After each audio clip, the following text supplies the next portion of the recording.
Opendoor is hitting the reset button. Big time. After a really tough quarter, they're talking about Opendoor 2.0. But what's the actual plan behind that buzzword?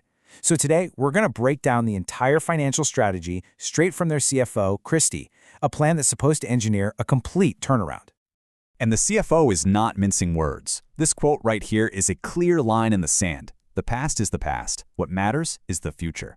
It's a really bold statement that just sets the tone for everything we're about to talk about. It basically says, judge us on what we do from this moment on. All right, so here's the game plan for how we'll walk through this. First, we'll look at the report card for the old strategy. Then we'll see how they built a new financial foundation. We'll dive deep into their three-pillar plan for getting profitable, talk about their promise of accountability, and finally, look at what's on the road just ahead. Okay, so to really get where Opendoor is going, we first have to understand where they've just been. Let's take a look at the final, pretty brutal results of the old playbook. So the headline number from the old strategy, a $90 million net loss in Q3. Yikes! That's a big, big number. But you know, it's the why behind it that really sets the stage for this whole pivot. And if you want to see what that loss looks like in practice, just look at this chart. We're talking about contribution profit, basically the money they make on each house sale. And it just fell off a cliff. It cratered from $52 million down to just $20 million in a single year. I mean, that is a massive flashing red light, signaling the old model was broken. But here's the twist. According to the CFO, this wasn't some kind of accident. Nope, this was a deliberate choice. They decided to slam the brakes on growth to manage risk. So they basically stopped doing their core business, buying homes, and well, these numbers are the direct result of that decision.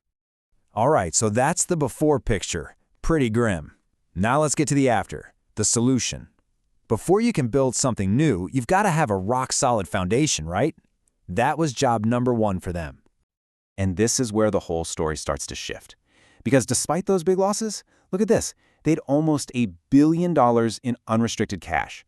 That's the war chest. That's the cushion that lets you stop playing defense and finally go on offense. So what did they do with that opportunity? The CFO made three really smart moves.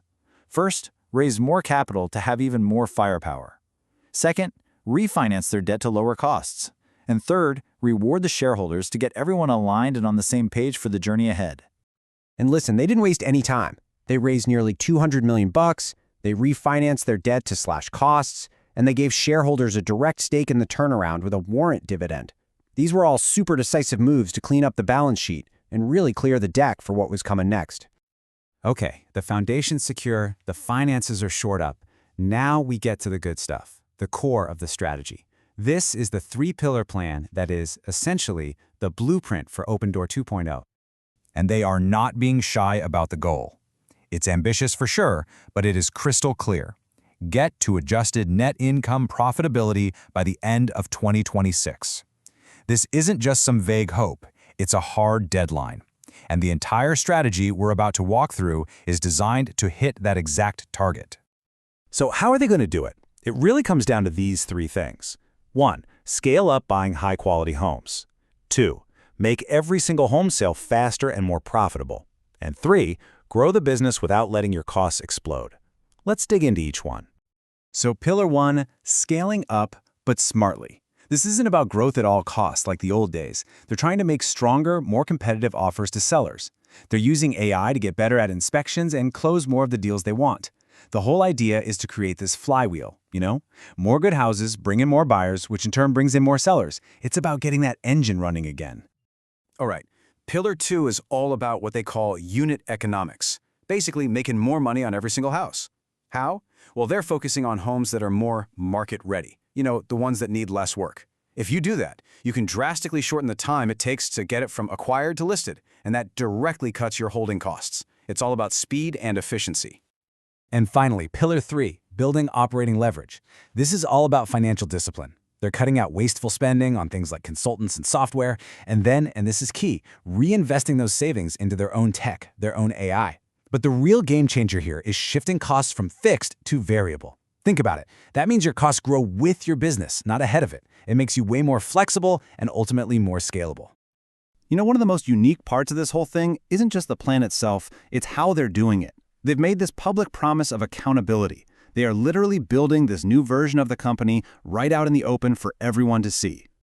And this isn't just me saying it. Here's the quote from the CFO herself. She is basically opening up the playbook and inviting everyone, investors, customers, us, to watch them work. I mean, that level of transparency is super rare, and it shows a ton of confidence in their plan.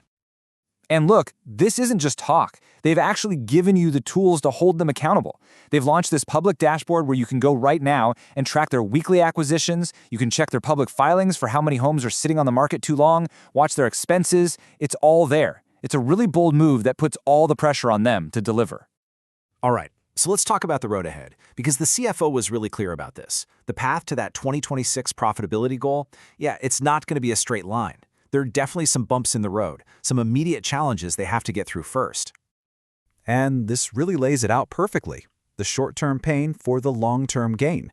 In the immediate future, yeah, they've got to clear out that old inventory from the previous strategy. That's going to put pressure on their margins, and it means revenue will actually go down for a bit. But they're keeping their eyes on the prize, that long-term destination of profitability, higher volume, and being a true market leader. And to be even more specific, here are the actual guideposts for next quarter. Look at the top line. Acquisitions are expected to jump by at least 35%. That's a huge sign that the new plan, that new engine, is starting to fire up. But at the same time, revenue is going to be down about 35% while they clear out that old inventory. See? This is what a turnaround looks like in real time. It's a mix of good news and, well, necessary not so good news. So there you have it. The stage is set. Opendoor has a brand new blueprint, a solid financial foundation, and a very, very public promise to keep. The only question left is the big one. Can they actually pull it off? The whole market is watching, and you can bet we will be too.